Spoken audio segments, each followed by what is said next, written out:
Ma'am ఇప్పుడు ఈ generation లో చాలా మంది, కొంతమందికి లెన్స్ పక్కా అయిపోతుంది, అంటే స్పెట్స్ యూజ్ చేయని వాళ్ళు లెన్స్ పెట్టుకున్నారు, కొంతమంది స్టైలిష్ కోసం లెన్స్ యూజ్ చేస్తున్నారు. సో లెన్స్ యూజ్ చేయడం వల్ల కళ్ళకి ఎలాంటి ఎఫెక్ట్ ఉంటుంది, లెన్స్ యూజ్ చేయొచ్చా చేయకూడదా?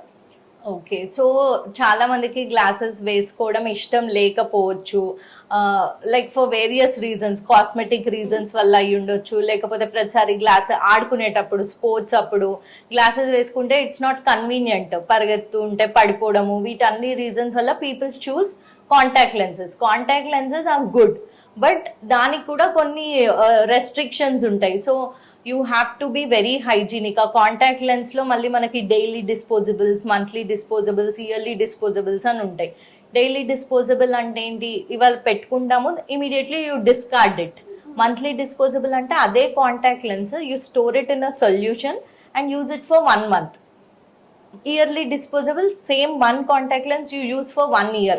సో ఆ ఏ సొల్యూషన్ లో అయితే మనం స్టోర్ చేస్తున్నామో ఆ సొల్యూషన్ లో ఏమైనా ఇన్ఫెక్షన్స్ రావడం వల్ల, అది మళ్ళీ నువ్వు కంటి మీద పెట్టుకోవడం వల్ల కంట్లో ఇన్ఫెక్షన్స్ రావచ్చు. కాబట్టి అది మెయింటైన్ చేయడం చాలా ఇంపార్టెంట్. ఆ సొల్యూషన్ ఎవ్రీ డే డిస్కార్డ్ చేసి కొత్త సొల్యూషన్ వేసుకోవడము, that is 1 thing. Second thing, you should never sleep with your contact lenses on. Contact lens పెట్టుకుని పడుకోవద్దు. అంటే at a stretch 8 to 12 hours is the maximum time that you can put your contact lens. అంతకంటే ఎక్కువ పెట్టుకుంటే మనకి కార్నియాకి oxygen అందడం తగ్గిపోయి దానివల్ల కార్నియల్ అల్సర్స్, వేరియస్ ప్రాబ్లమ్స్ మళ్ళీ వస్తాయి. So everything has some restriction. As long as you're using it well, అన్ని ప్రికాషన్స్ తీసుకొని యూజ్ చేస్తే it is well and good. సరిగ్గా చేయకపోయేసరికి ప్రాబ్లమ్స్ వస్తాయి. మ్యామ్, ఇప్పుడు మీరు ఒక ఐ డాక్టర్ గా ఇప్పుడు లెన్స్ బెటరా లేదంటే గ్లాసెస్ బెటరా, మీరు ఏ సజెషన్ చేస్తారు ఐ ఇంపాక్ట్ కాకుండా ఉండాలంటే? No, always glasses are better than contact lenses, but again I'm telling you it is a personal choice. ఇప్పుడు నేను ఒక స్పోర్ట్స్ ప్లేయర్ని, నాకు గ్లాసెస్ ఉన్నాయి, నేను గ్లాసెస్ పెట్టుకొని ఆడలేను కదా, సో నేను అప్పుడు కాంటాక్ట్ లెన్స్ పెట్టుకోవాలి. So it is a balance between your need and what you need to do.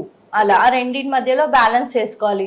లేదు అలా కాదు అనుకుంటే we have various surgical options also. ఇప్పుడు మనకి లేసిక్, స్మైల్, పిఆర్కే అని ఉంది. సో మన ఐ నంబర్ తీసేయడానికి వీ కెన్ గో, అసలు గ్లాసెస్, కాంటాక్ట్ లెన్స్ ఏది అవసరం లేకుండా నంబర్ తీసేయచ్చు. లేజర్ సర్జరీస్ ఉన్నాయి, లేకపోతే we can insert lens. Very high powers లో అయితే కన్ను లోపల పర్మనెంట్ లెన్స్ పెట్టేస్తాం అన్నట్టు. సిమిలర్ ఇప్పుడు కాంటాక్ట్ లెన్స్ పైన ఎలా పెట్టుకుంటామో inside the eye we place a permanent lens. So our options we can explore. Ma'am, చాలా మందికి లాంగ్ డిస్టెన్స్, దూరదృష్టి దగ్గర నుంచి దూరం నుంచి ఉంటాయి. ఎందుకని ఆ వ్యత్యాసం ఉంటుంది మ్యామ్? కొంతమందికి దగ్గర నుంచి అయితే కనిపిస్తుంది, కొంతమందికి దూరం దృష్టి కనిపిస్తుంది, ఎందుకని? కరెక్ట్. సో ఇప్పుడు ఏంటంటే మన ఐబాల్ దాని లెంత్ ని బట్టి, షేప్ ని బట్టి కొంతమందికి మైనస్ పవర్, కొంతమందికి ప్లస్ పవర్ వస్తుంది, ఎస్పెషలీ యంగర్ ఏజ్ గ్రూప్లో. మైనస్ పవర్ అంటే ఏంటంటే వాళ్ళకి దూరంవి కనిపించవు, దగ్గరవి కనిపిస్తాయి. సో దూరంవి చూడడానికి అన్నిటికీ గ్లాసెస్ పెట్టుకోవాలి. అదే ప్లస్ పవర్ ఉంటే దూరము దగ్గర రెండు ఇబ్బందిగా ఉంటాయి. అండ్ ఎస్పెషలీ ఆఫ్టర్ 40 years దాన్ని చత్వారం ఆర్ ప్రెస్బయోపియా అంటారు. దాంట్లో ఏంటంటే వాళ్ళకి నియర్ విజన్ వీక్ అవుతుంది. That again is a ageing వల్ల.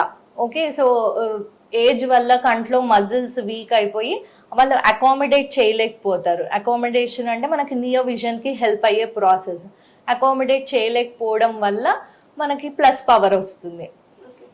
మ్యామ్, చాలా మందికి ఇప్పుడు ఒక పర్సన్ కి కంటి చూపు పూర్తిగా లేదు, సర్జరీ చేస్తే నిజంగా కంటి చూపు తిరిగి వస్తుందా?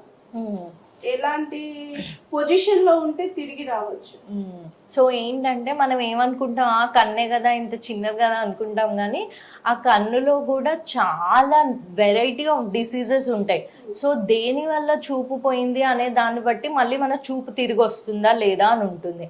సో ఇప్పుడు కన్నులో నల్లగుడ్డు మీద ఏదైనా పెద్ద మచ్చ వచ్చేసి, పుండు వచ్చేసి చూపు పోయింది అనుకోండి, దెన్ ఆ నల్లగుడ్డు వేరే చనిపోయిన వాళ్ళకి తీసి కార్నియల్ ట్రాన్స్ప్లాంటేషన్ అంటాం. ఆ ట్రాన్స్ప్లాంట్ చేస్తే వాళ్ళకి చూపు వస్తుంది. సెకండ్ క్యాటరాక్ట్ అంటే శుక్లాలు, దాంతో కూడా మొత్తం ముదిరిపోయే వరకు వెయిట్ చేస్తే మొత్తం చూపు పోతుంది. అప్పుడు అదేంటి క్యాటరాక్ట్ తీసేసి ఆర్టిఫిషియల్ లెన్స్ పెడతాము, అప్పుడు చూపు వస్తుంది. బట్ నేను ఇందాక చెప్పినట్టు గ్లాకోమా, రెటీనా వల్ల పోయిన చూపులు అలాంటివి మళ్ళీ వీ కెనాట్ గెట్ బ్యాక్. మొత్తం చూపు కోల్పోతే రెటీనా ఇష్యూస్లో కానీ లేకపోతే గ్లాకోమా వల్ల కానీ అవి మళ్ళీ వెనక్కి తీసుకురాలేము. సో ఏ కండిషన్లో వస్తుంది, ఏ కండిషన్లో రాదు అనేది ఆ కండిషన్ పైన డిపెండ్ అయి ఉంటుంది. హాయ్ ఎవ్రీవన్, నేను మీ Pavani. Please like, share and subscribe GRTV. Hi, I'm Jyoti Singh. Please like and subscribe GRTV channel. అందరికీ నమస్కారం, నా పేరు Sambit. Please like and subscribe GRTV. Thank you.